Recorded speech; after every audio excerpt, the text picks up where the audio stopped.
Hello, users. Alright, so I've got a lot of things to say. First of all, I just finished this game and then realized that the video file for the game did not function.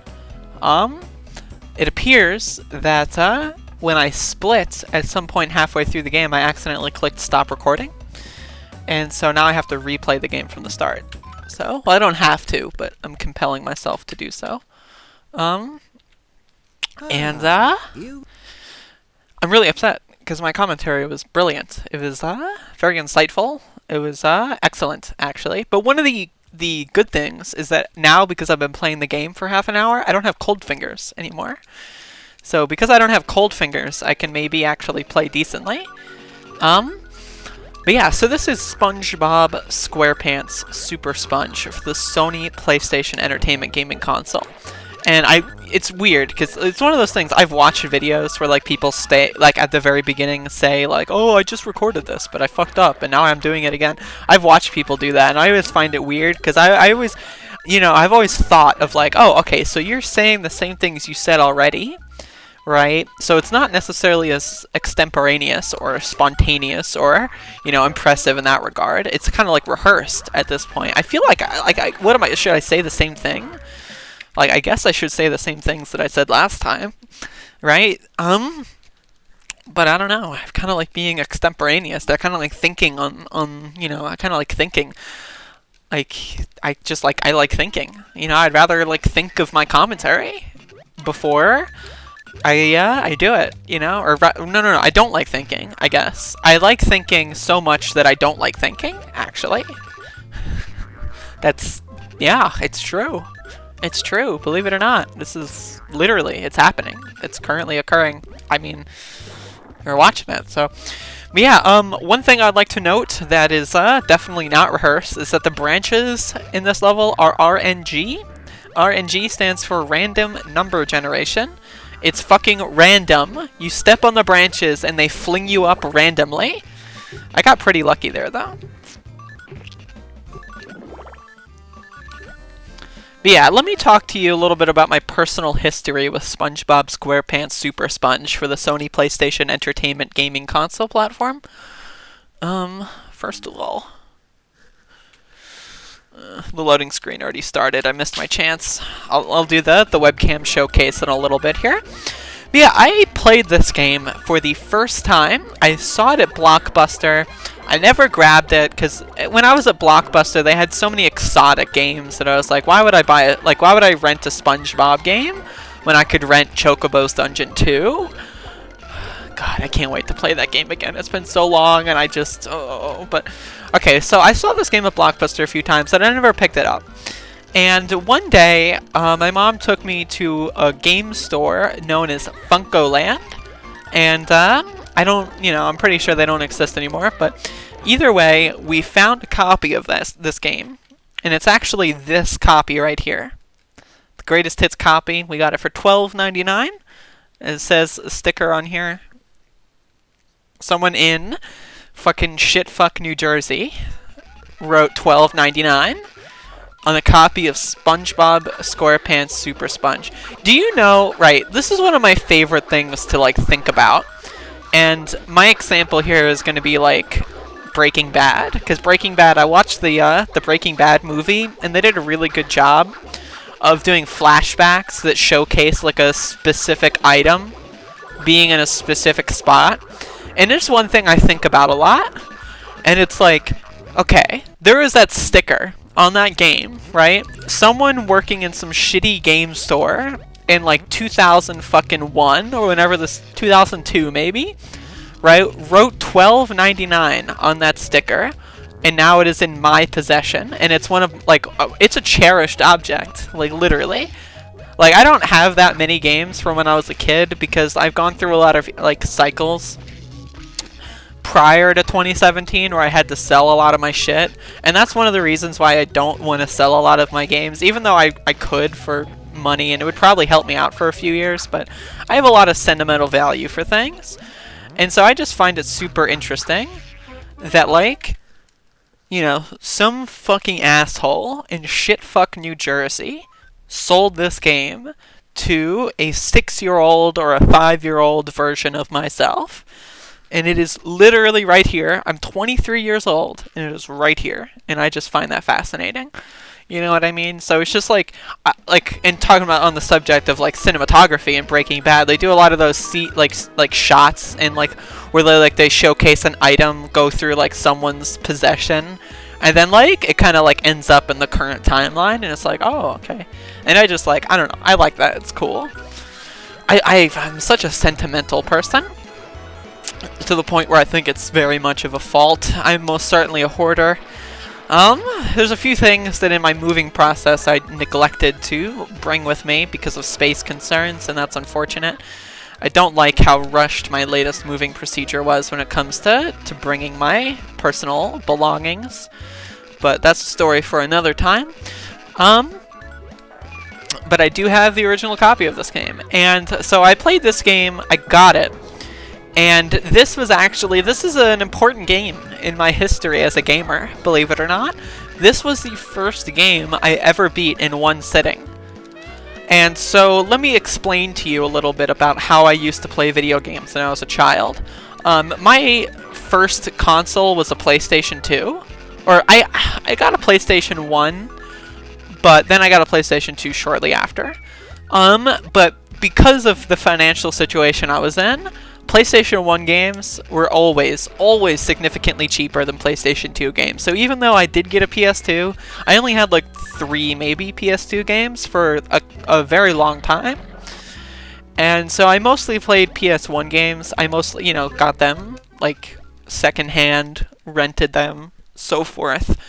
And my style of playing games has always been, at that point, play them until I get frustrated and then play something else. And so most games, I never got anywhere near the end of them. And most games I would only play a few times. My esophagus is feeling quite gaseous at the moment. My apologies. Ugh. And so I remember bringing this game home, and I have very distinct memories of like playing it all night and the feeling of accomplishment when I realized that I was like on the last level and when I beat the game in one night. For me, when I was like 5 or 6 or however old I was, it's a feeling I won't forget as a gamer, and as just a person. You know what I mean? Like just one of the first times where I felt like I truly did something, because this is one of the first games I ever beat. And of course, I beat it, and then I beat it in one night, and it was an incredible experience, and I'll never forget it. But then there was a period of time in between 2002 and 2013 where I did not think of this game. I did not even conceive that this game would ever be something I'd play again. And then I discovered speedrunning. And when I discovered speedrunning, I rediscovered the PlayStation. The PlayStation has always been my favorite console, but before I discovered speedrunning, I was kind of being very experimental. I was playing a lot of PC games, like a lot of indie games, a lot of AAA stuff. I was trying to, I was just being a gamer. And then when I discovered speedrunning, I rediscovered how much I loved the PlayStation. And I rediscovered how much I loved playing older games that I had played when I was a kid. And I kind of I just realized I'm pressing the wrong split key every single time. It's really funny. I kind of noticed that when I became a Let's Player, I Let's Played a few games, that were games I'd played from my childhood, and I really enjoyed doing that. But it wasn't until speedrunning where I kind of had, like, a motive. It's like, oh yeah, I can just play these games, and I can play them over and over and over again, and I can have a motive and a reason to do so that doesn't feel silly. And that was really a breaking point, for my taste in gaming. And this was one of the first games, not one of the first, I would say this is in, like, maybe if I were to break down the way I played and learned games, I would say that this is maybe in the second lineup. Like, I started speedrunning, and then there were like a few games that month I was immediately like, oh, I started speedrunning, I gotta speedrun this, I gotta speedrun this, I gotta speedrun this. And Muppet Race Mania was on that list. Doom was on that list. Doom 3 also was on that list. There were a lot of games. Chocobo's Dungeon on that list. And then once I started kind of getting myself into the community of speedrunning, I, realized, oh yeah, there's all these other people out there that have like a similar, like, nostalgic fondness for the PlayStation in a lot of PlayStation games. Let me make a contribution. I remember playing SpongeBob SquarePants SuperSponge, and I organized a race with my social group at the time, and I ended up losing that race. I'm not even sure if I finished, honestly. I'm gonna be honest, I am skeptical as to whether or not I finished. I wonder if you could find that race data on Speedruns Live, if anyone wants to. Go spelunking, I'm sure there's lots of good stuff there. Motherfucker. God damn it. And then I was like, okay, well, I lost the race, but like, holy fuck, this game is actually really good for speedrunning. It's super short, it's super easy. And the strategies that's just you run right and run through everything. It's like how I play Mega Man, but like it's just like it actually works instead of like making me look like an idiot. It's gotta be a little tricky there. And so I started speedrunning it, and then I got the record, and the record was taken. And I got it back, and it was like, when I got it back, I started actually doing a lot of runs in this game, and then I had the record for a while, I want to say maybe a year, 2 years, and then P3 Prod, whom I haven't spoken to in a long time, unfortunately, but she started running this game, and that was pretty cool, and I was like, oh shit, like someone's actually going back, and because at this time, this was kind of firmly in the historical sense. It was in the rearview mirror as far as speedrunning is concerned. And so I thought that was interesting, and like with Edge and Muppet Race Mania, like all these games that I kind of started my speedrunning career with, I don't have the records in anymore, and it's kind of like I'm conflicted on that. In one sense, I would like to be the best at all the games I started with. I think that would be like a good kind of like, just like a book note, kind of like, these are the things that kind of made me start appreciating this kind of hobby. I should at least maintain my presence as far as being really good at them. But then, I also think about the fact that, like, I was the first person to think of speedrunning SpongeBob SquarePants SuperSponge and Muppet Race Mania and, like, Edge. I was the first human being on the planet to think of doing that. And then, like, now all of a sudden there's like thriving communities. Like Muppet Race Mania, for example, has got a Discord that like people talk in every day, and like it's just like, that's so bizarre to me, that's so strange, because like these are the games that like I played these games for years with no one else really, like, I convince a few people to play them, and sometimes a competitor shows up, but I literally sat alone and played these games for like 2 years. Muppet Race Mania started getting kind of a lot of attention very recently too, which is just like, it's so strange to me for like something to go from like a hobby that I force on everyone else that no one likes to like, there's like literally like 8 people for whatever reason that exists that are more obsessed with it than I am, and it's just like, it's such an interesting dynamic. And so part of me kind of appreciates that. And then also there's the part of me that doesn't like effort, Like, it was cool back in 2013 when, like, I could play, like, one of my favorite games from my childhood and, like, get the world record and then, like, stop playing it. That was awesome. I was like, oh, yeah, speedrunning is so cool, man.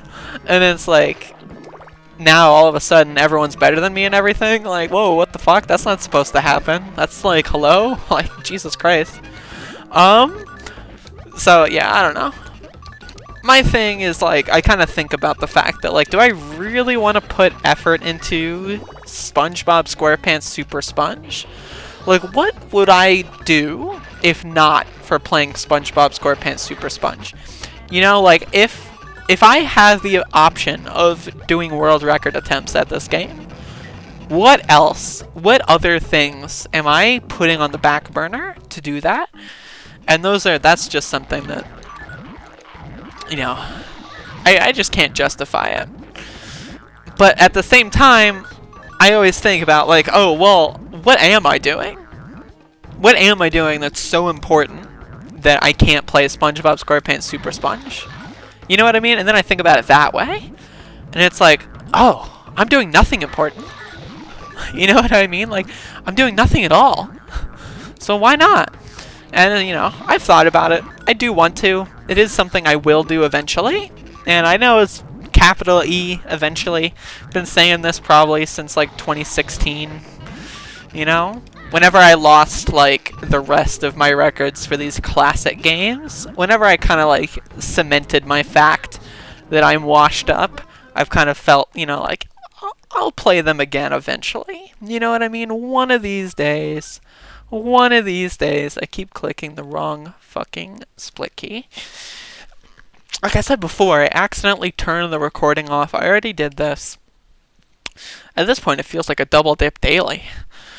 But, yeah, and I changed my split key, and now I can't get used to the new one. Which is not even a new one, it's an old one. It's a split key I used to use on my old keyboard, but my old keyboard I spilled soda. Okay, we have a good story here. I've got about 3 minutes worth of content for this one. So, I used to use numpad 0 as my split key, and I spilled soda on my numpad on my old keyboard, and then I switched to numpad plus because that one wasn't sodaed, and I think I just did it again. And then so, like, you know, the numpad 0 is fucked up, and then now I've got a different keyboard because the cat peed on my keyboard when I moved here. And Nick still hasn't bought me a new keyboard. Holy shit. I gotta, like, I'm just gonna hit him up and say, hey, remember when your cat peed on my fucking keyboard, by the way? I'm gonna do that, like, tomorrow. I'll vlog it. You know, we'll see how it goes. And now that I've got this new keyboard, you know, I realize all the reasons why plus is so bad. Because I use minus on the keypad. I use that for start and stop recording on OBS. And so, like, I accidentally hit plus and my fingertip went and hit stopped recording, like, around halfway through the game or something. Maybe I'll upload wherever it cut off, the part that's still recorded. Maybe I'll upload that as, like, a Patreon exclusive. In fact, actually, I think I will. Because I said this week, wasn't I going to do a Patreon thing? Alright, I'm going to do that. That's a great idea. SpongeBob SquarePants Super Sponge. The Lost Tapes. That's going to be the Patreon exclusive for this week. Be sure, by the way, to give me money on Patreon. I'm going to start doing more Patreon exclusives. Then again, you know, I upload so much fucking garbage as it is, you know, like, obviously no one can watch all of it. So it's like, you know, it's literally never-ending cringe. Why would you pay for more when you can't even keep up with what there is? Maybe I should put out less content. Maybe I should make, like, everything behind a paywall. I'll do Knee Deep in Doom paywall edition. How's that sound? Oh, I have an idea. I should do Knee Deep in Doom, except when I play through WADs, I should make the secret levels Patreon only. That would be a good idea. That actually sounds like a legit good idea. I don't know. If anyone has any ideas for scamming money out of other people, feel free to let me know, because I need money.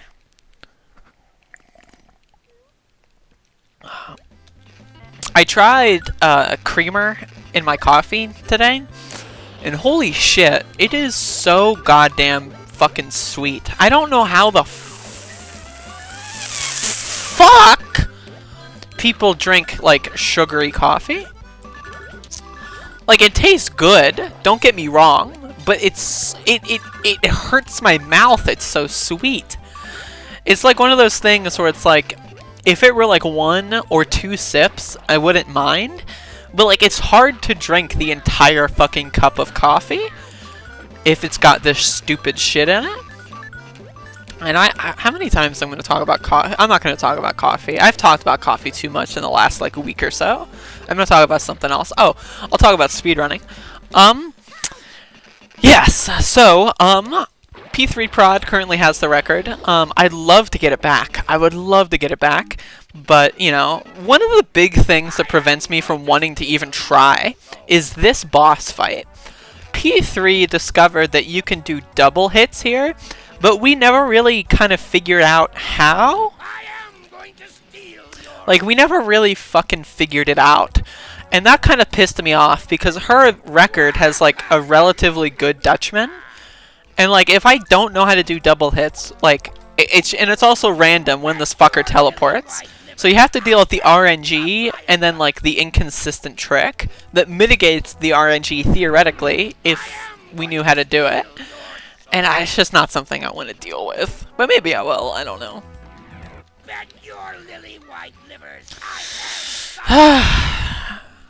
It's amazing how quickly this run has been passed, by the way.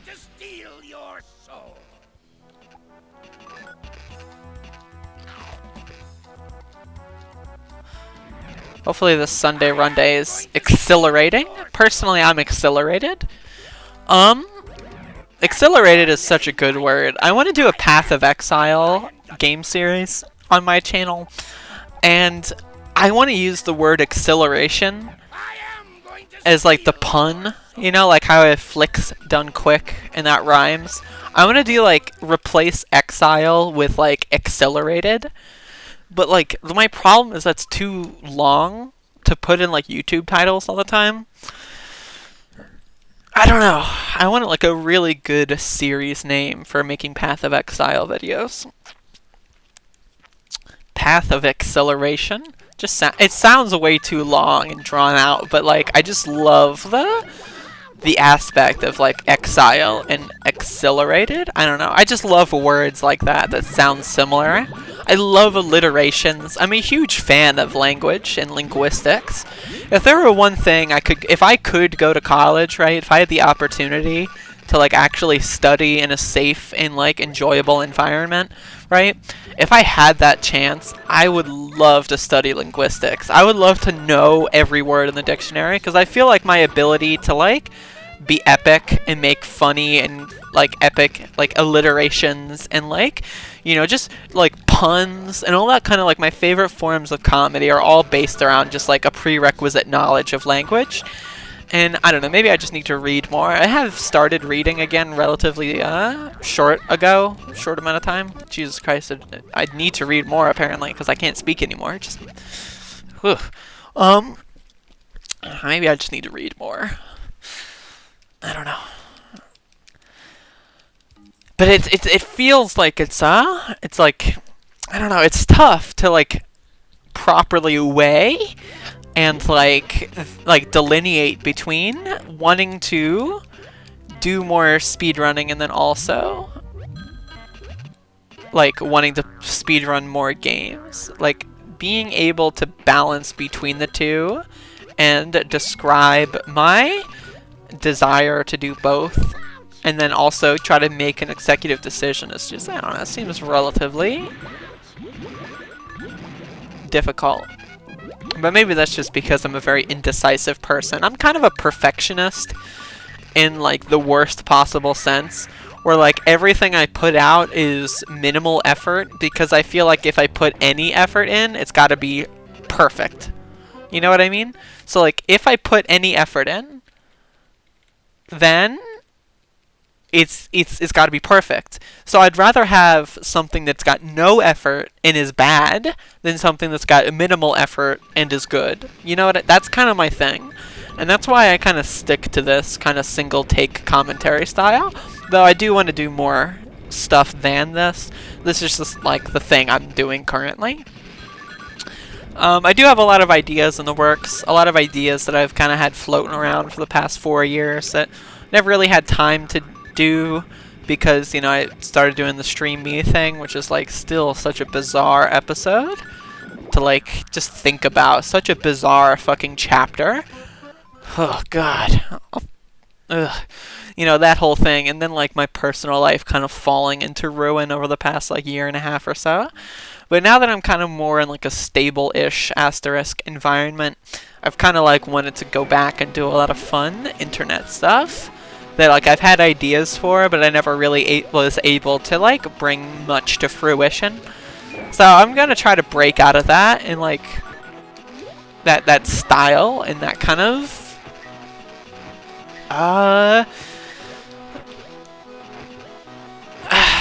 I can't think of another word to use there. I need to read more. Yeah, I'm gonna do a lot of new stuff. If you've been noticing, I've been spamming a fuckload of videos. Not all of it's been relatively new. I mean, I guess Eve Eternity is new-ish, but you know, it's still Doom. But I don't know. One thing that I'm really looking forward to this month is the Project Play More Doom. I think that's a really fun outline for playing new Doom levels. I've got next month's SWAT already decided as well. So I've got a lot of fun heading up. Next month is going to be great. I can't wait for next month, yo. I cannot wait. Alright, so here's the last boss. I hope this this video is not terrible. I feel like maybe my first take was better, but I guess I'll be the only one that will know that. And also, give me money on Patreon if you want to see the secret, like, first 10 minutes or whatever. I don't know how much I actually recorded. I just looked at the thumbnail of the video clip and then, like, immediately realized what I did. But yeah, I don't know.